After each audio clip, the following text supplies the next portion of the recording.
how does a single luxury store heist in Chicago spiral into a federal operation that resembles wartime mobilization?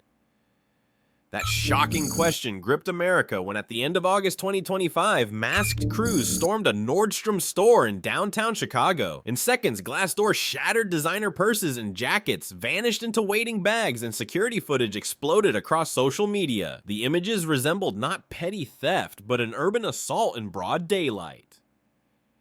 Within hours, the White House declared that Operation Midway Blitz would begin an ICE-led surge designed to retake the city's streets. The message from President Trump was blunt order would be restored no matter the scale of federal deployment. The Nordstrom raid was not merely about stolen merchandise. For millions watching nationwide, it symbolized the city losing control. Chicago had long been held up by conservative commentators as a cautionary tale of unchecked violence, but this moment gave the administration tangible proof to act. The president mocked the city's mayors as incompetent, warning that the chaos had turned Chicago into a lawless zone. Simultaneously, Trump hinted that if ICE deployments failed, the National Guard would enter next, a move that immediately set off alarm bells among civil rights groups. Yet while Washington presented the raid as a tipping point, Chicago officials told a very different story. Local leaders pointed to official statistics showing violent crime had dropped by more than 20% compared to 2024, claiming the city was safer, not collapsing. But those numbers were quickly challenged. Analysts from the University of Illinois noted that the city's gunshot detection system had been partially shut down for budget reasons, artificially lowering recorded incidents. Residents themselves were skeptical, with many telling reporters they heard gunfire almost nightly. Statistics don't keep you safe, one community activist told the Chicago Tribune. Walking your dog without being shot does.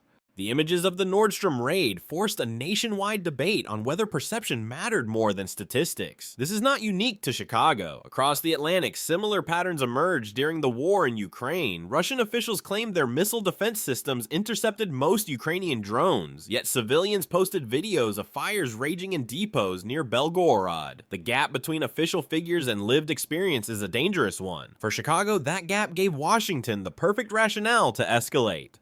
By early September 2025, ICE tactical teams were already visible near Michigan Avenue, armored vehicles idling outside boarded-up storefronts. Critics described the site as militarization of Main Street, but many small business owners said they finally felt relief. One jeweler whose store had been targeted weeks earlier put it plainly, "I'd rather see ICE on the corner than another getaway car smashing through my doors." The strategic implications extend beyond Chicago. Washington framed the operation as part of a broader campaign to demonstrate federal authority inside unstable urban zones.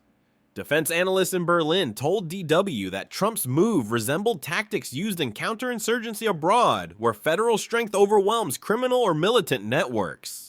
"It's a signal to NATO as well," said retired Colonel James H. McDonough, speaking to Defense News. "If the U.S. can project control in its most chaotic city, it reassures allies that America can also enforce stability in contested spaces abroad, from Eastern Europe to the South China Sea." The timing is critical, with Russia intensifying its drone and artillery strikes around Kharkiv and Israel exchanging missile fire with Iran-backed militias in Syria. Western governments are watching how the United States balances internal unrest with external commitments. Can America police its own streets while also supplying Ukraine with air defenses and positioning carriers in the Persian Gulf? This dual-front challenge raises concerns in NATO councils. If U.S. forces are absorbed in domestic deployments, what message does it send to adversaries abroad?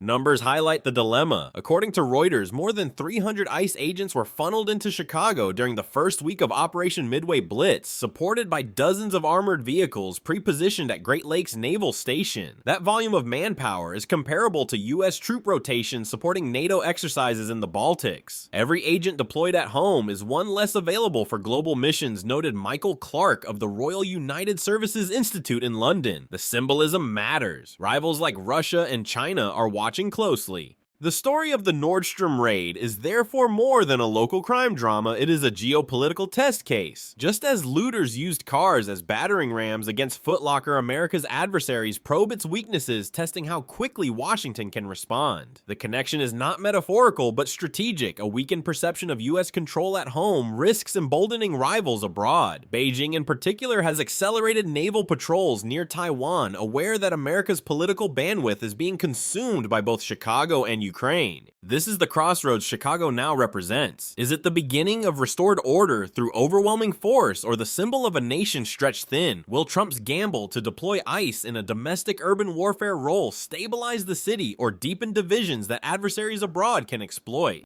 Can falling crime statistics mask a city sliding into chaos? That was the core of the political clash between Chicago leaders and the Trump administration in September 2025. On paper, city officials celebrated double-digit drops in reported violent crime compared to the year before. They argued that the Nordstrom raid was shocking, yes, but an isolated event, not evidence of systemic collapse. Yet for residents and business owners who live the reality daily, the official numbers seemed divorced from truth. They heard gunfire, saw smashed storefronts, and buried neighbors killed over Labor Day weekend.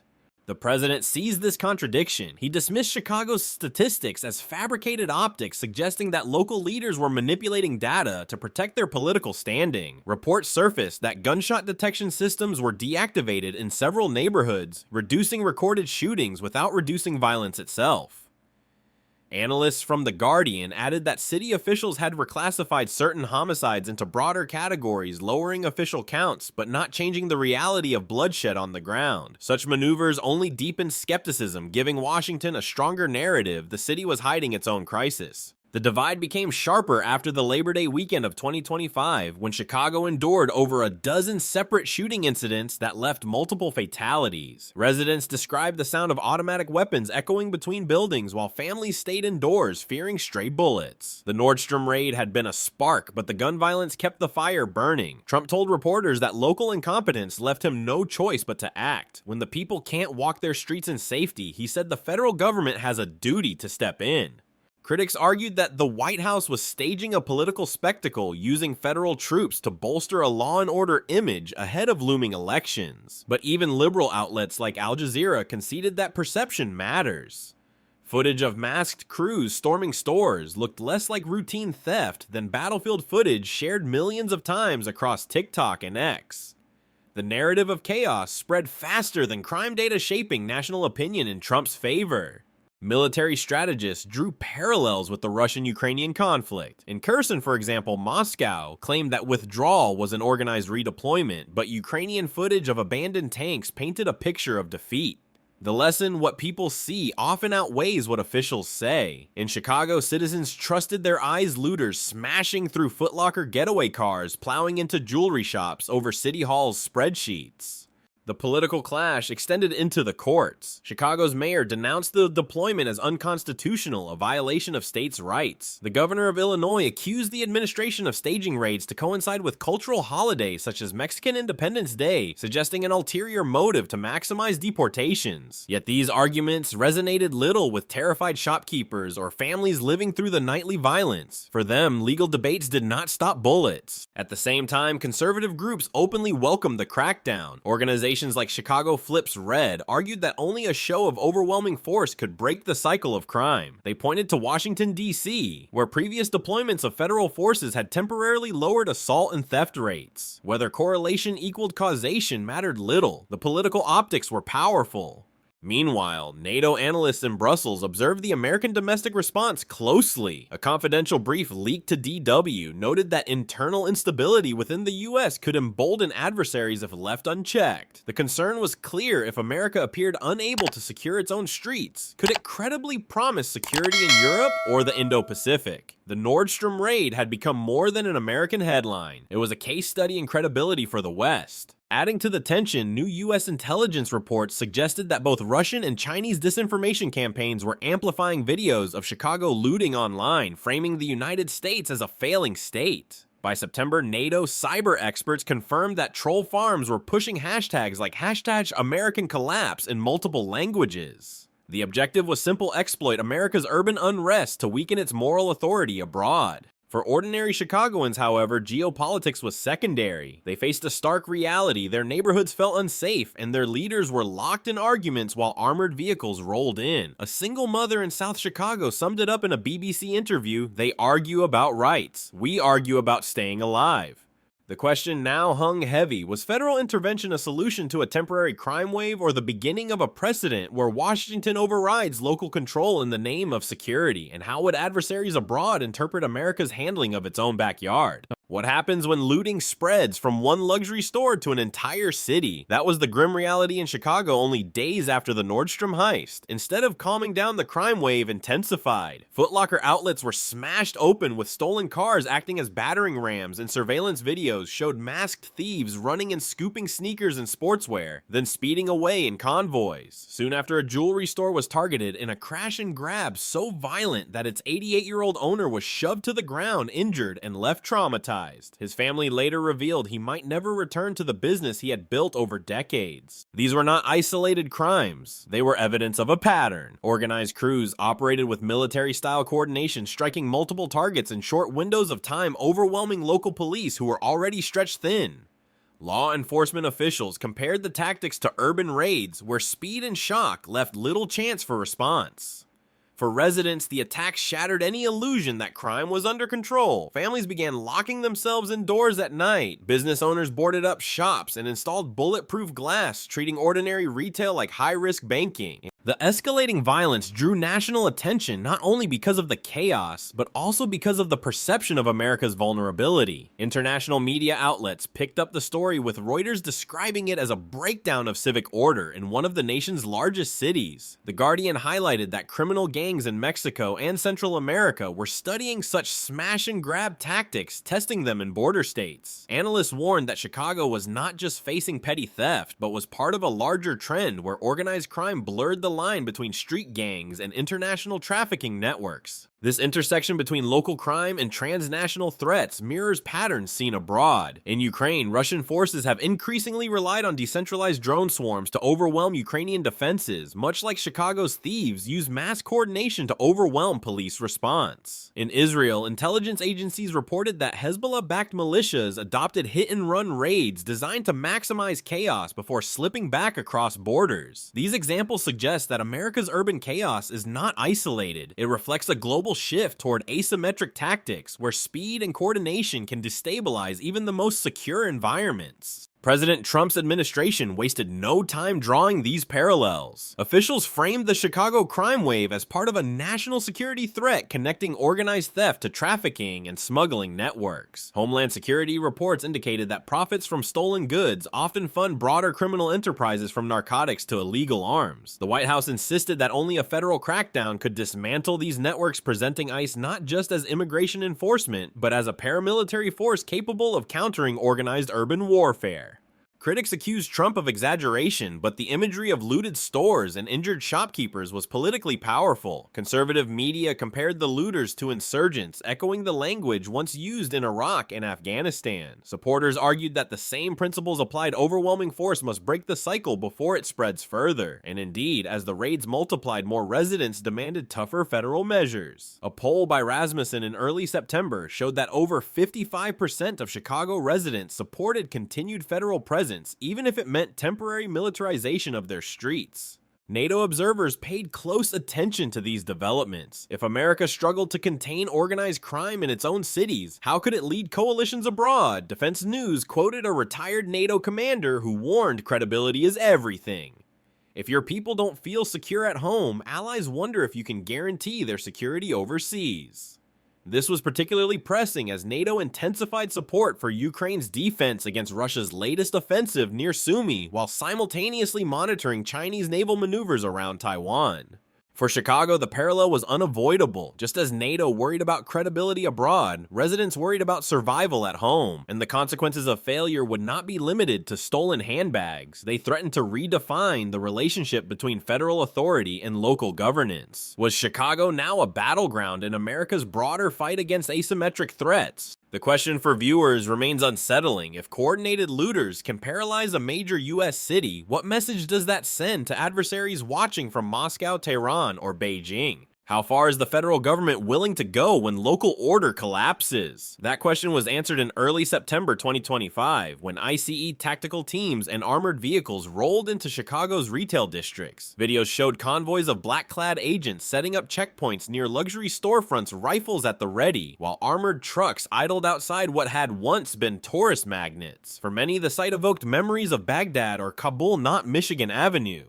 The logistics behind the surge were staggering. The Great Lakes Naval Station, only 30 miles north of the city, became the command hub for Operation Midway Blitz. Reports confirmed that hundreds of ICE officers, armored vehicles, surveillance drones, and logistical support units were flown in from other states. According to Defense News, the scale of resources resembled a small overseas deployment. The strategy combined traditional immigration enforcement with direct anti-crime sweeps, a fusion that blurred the lines between policing and paramilitary operations. For supporters, this display of force was overdue. Shop owners described feeling reassured by heavily armed patrols outside their businesses. A downtown cafe manager told Reuters, "For the first time in months, my staff walked home at night without fear." Conservative commentators seized on these images as proof that federal intervention was restoring confidence.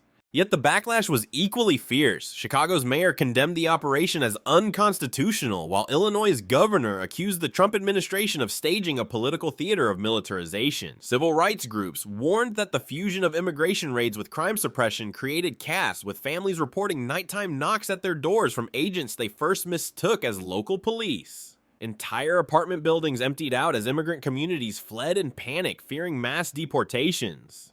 Strategically, the situation carried echoes of counterinsurgency doctrine. By embedding federal forces in urban terrain, Washington was essentially treating Chicago as contested territory. Analysts in Berlin noted the similarity to NATO stabilization missions in the Balkans during the 1990s, where heavy troop presence reassured some communities but alienated others. DW reported that European leaders were split. Some admired America's decisiveness, while others worried it revealed a fragility that adversaries could exploit.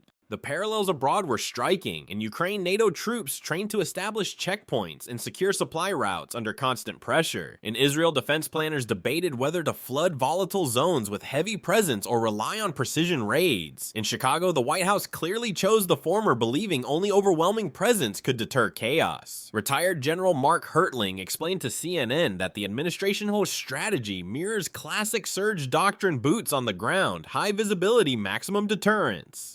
But such visibility comes with risks. Surveillance drones hovered over Chicago's neighborhoods, recording license plates and monitoring foot traffic. Activists warned that the line between crime suppression and mass surveillance was eroding. Meanwhile, ordinary families worried about being caught in raids. "You don't know if they're after criminals or just immigrants," said one resident to The Guardian. "Either way, your door might be next." The military-style presence also sparked global commentary. Russia's state media portrayed the images as proof of American decline, while Chinese outlets highlighted the militarization of U.S. cities to argue that Washington had no moral authority to criticize Beijing's crackdowns in Hong Kong or Xinjiang. NATO strategists noted that both Moscow and Beijing were leveraging the footage to undermine Western credibility. Numbers underscored the tension. Within 3 weeks, ICE reported seizing more than $12 million worth of stolen goods and detaining over 200 individuals linked to organized theft or trafficking. Yet civil rights lawyers claimed that many of those detained were not violent criminals, but low-level offenders or undocumented workers. The disparity-fueled debate: was Chicago safer or simply under siege by federal power? For military analysts, the broader lesson was clear. America's approach to asymmetric threats, whether in Chicago, Kharkiv, or the Strait of Hormuz, relied increasingly on visible dominance. But history shows that dominance without community trust rarely delivers long-term stability. The same principle applied in Iraq, Afghanistan, and now on the streets of an American metropolis. The question lingers: is Chicago witnessing the rebirth of federal resolve, or a dangerous experiment in militarized governance that could spread to other cities? What happens when the line between federal power and civil rights begins to blur? By late September 2025, Chicago had become the epicenter of that debate. On one side stood the Trump administration, insisting that Operation Midway Blitz was saving the city from collapse. On the other stood local leaders, immigrant families, and civil rights groups, warning that the surge was shredding constitutional protections and inflaming tensions. Mayor Lori Lightfoot denounced the deployment as a constitutional crisis, vowing to challenge the president's orders in court. Illinois' governor accused Washington of deliberately timing raids to coincide with cultural holidays such as Mexican Independence Day, portraying the operation as a a political tool aimed at intimidating immigrant communities. Federal officials dismissed those accusations as baseless theatrics, emphasizing that the mission targeted organized theft rings and trafficking networks. But for residents, the legal fight mattered little compared to the fear on their streets. Families described ICE raids that arrived without warning, agents pounding on doors at night sometimes, without warrants that residents could verify in the chaos. Entire apartment blocks emptied within days, with immigrant families fleeing to relatives or hiding in churches. Social workers reported that dozens of children stopped attending school after parents feared they would be detained on their way. Civil rights activists urged residents to demand judicial warrants, but in practice, panic often overwhelmed procedure. When you see black-clad officers storming your building, you don't ask to check the paperwork, said one community organizer to Al Jazeera. You grab your children and run. The chilling effects spread far beyond those targeted. Even lawful residents began avoiding public spaces, fearful of being swept up in raids. Meanwhile, the political battle reached Congress. Supporters of Trump's strategy argued that the crackdown was necessary to dismantle networks that extended from Chicago's streets to international cartels. Homeland Security briefings confirmed links between smash and grab profits and narcotics pipelines stretching into Mexico. Conservative lawmakers insisted that failing to act would embolden both domestic gangs and transnational syndicates. Critics countered that the operation blurred the lines between crime control and immigration enforcement. The American Civil Liberties Union claimed that at least 1/3 of those detained had no connection to organized crime. This is not targeted policing, argued one lawyer in The Guardian. It is collective punishment. The situation also carried international resonance. NATO intelligence analysts speaking to DW warned that authoritarian regimes abroad were exploiting the images of armored ICE vehicles patrolling American streets. Russia's state-controlled RT framed Chicago as proof that the United States had lost control of democracy. Chinese outlets compared ICE checkpoints to Beijing's own security apparatus in Xinjiang, accusing Washington of hypocrisy. For NATO allies, the concern was not only America's moral image, but also its operational focus. Could a nation consumed by domestic militarization remain the backbone of transatlantic security? The parallels with global hotspots were stark. In Israel, critics of Prime Minister Netanyahu had raised similar alarms when military operations spilled into civilian areas, warning of the long-term costs of eroded trust. In Ukraine, counterinsurgency experts emphasized that success against Russian incursions depended not only on firepower, but also on winning the support of local populations. The same lessons applied in Chicago. Federal troops could seize stolen goods and make arrests, but if residents viewed them as occupiers, stability would remain fragile. Numbers revealed the divide. IC boasted of detaining over 200 individuals in the first month and recovering millions in stolen merchandise. Yet community surveys conducted by local media showed that nearly 60% of immigrant families feared they would be unjustly targeted. The gulf between federal claims of success and lived reality widened by the day. For the seasoned military analysts, the warning signs were familiar. Overwhelming force can suppress unrest temporarily, but without legitimacy, it risks sowing deeper resistance. Just as US commanders learned in Iraq that raids must be paired with reconstruction, Chicago's long-term stability required more than checkpoints and seizures. It demanded trust, and that was the one resource rapidly eroding. The looming question was no longer whether Chicago could be pacified, but whether the methods used would leave scars that stretched far beyond its streets. Can a city be saved by force alone, or does militarization only fracture it further? By October 2025, Chicago had become a divided battlefield in America's broader struggle between safety and freedom. On one side stood residents and business owners who openly welcomed the sight of armored vehicles and ICE patrols, believing that only federal strength could stop the nightly smash and grabs. On the other stood families, especially in immigrant neighborhoods, who lived in fear of midnight raids, uncertain if loved ones would ever return home. The city was split in two, with checkpoints, boarded up shops, and armored convoys now defining daily life. Supporters of Operation Midway Blitz hailed it as the only credible solution. They pointed to statistics: over $12 million worth of stolen merchandise recovered, hundreds of arrests made, and organized theft rings disrupted. Conservative outlets argued that for the first time in years, Michigan Avenue felt patrolled rather than abandoned. Shop owners spoke of relief, describing how looters vanished the moment federal forces appeared. "It feels like someone finally cares about us," one store manager told Reuters. Yet critics countered that these successes came at a steep cost. The mayor warned that militarized policing eroded trust between communities and government. The governor accused Trump of overreach, framing the deployment as a dangerous precedent where the federal government could override state sovereignty under the banner of law and order. Civil rights groups highlighted the psychological toll: children refusing to leave home, families fleeing neighborhoods, immigrant communities hollowed out overnight. "This isn't stability," said one activist to The Guardian, "it's occupation." Globally, the spectacle did not go unnoticed. Russia's state channels replayed footage of ICE checkpoints alongside images of unrest in Ukraine, claiming both proved Western democracies were collapsing under pressure. Chinese media described Chicago as evidence that Washington had no standing to criticize Beijing's internal crackdowns. NATO leaders privately debated the optics if the US appeared consumed by internal militarization. How would allies trust its commitments abroad? A leaked briefing to DW warned that adversaries may exploit America's domestic turmoil to challenge its global posture from Ukraine's front lines to the South China Sea.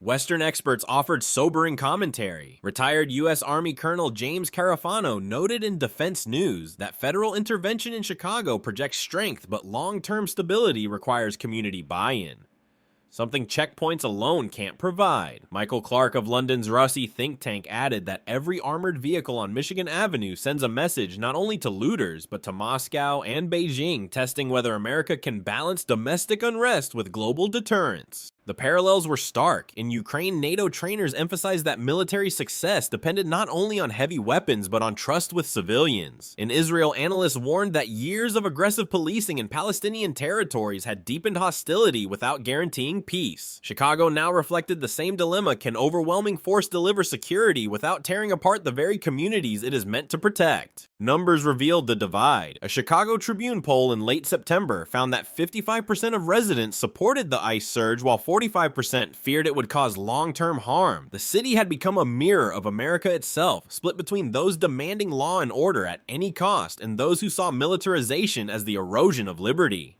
The world watched as Chicago turned into a case study for the 21st century when crime blurs into insurgency. How should democratic nations respond? Can federal power restore order without sacrificing legitimacy? And most importantly, if America struggles to stabilize its own streets, what message does that send to its adversaries in Moscow, Tehran, and Beijing? The story ends not with certainty, but with a haunting question for every viewer: is Chicago the blueprint for America's future cities, policed like war zones, or the warning that force without trust cannot hold? The Nordstrom raid in August 2025 became the flashpoint for one of the most controversial federal interventions in modern American history. What began as a brazen smash and grab spiraled into Operation Midway Blitz, an ICE-led surge that flooded Chicago with armored vehicles, tactical teams, and surveillance.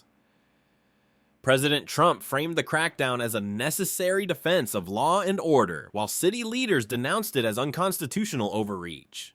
The crisis unfolded as looting waves spread across major retailer shootings surged, and residents lost confidence in official crime statistics. Federal forces established checkpoints and launched raids, recovering millions in stolen goods and detaining hundreds, yet their presence fractured the city, welcomed by some, feared by others. Strategically, the operation carried global implications. Adversaries like Russia and China exploited the images of militarized U.S. streets to undermine Western credibility, while NATO analysts questioned whether America could balance domestic security with international commitments. Experts warned that visible strength might suppress chaos in the short term, but erode trust in the long run. Chicago became more than a city in crisis. It became a test of how democracies balance safety and freedom under extreme pressure.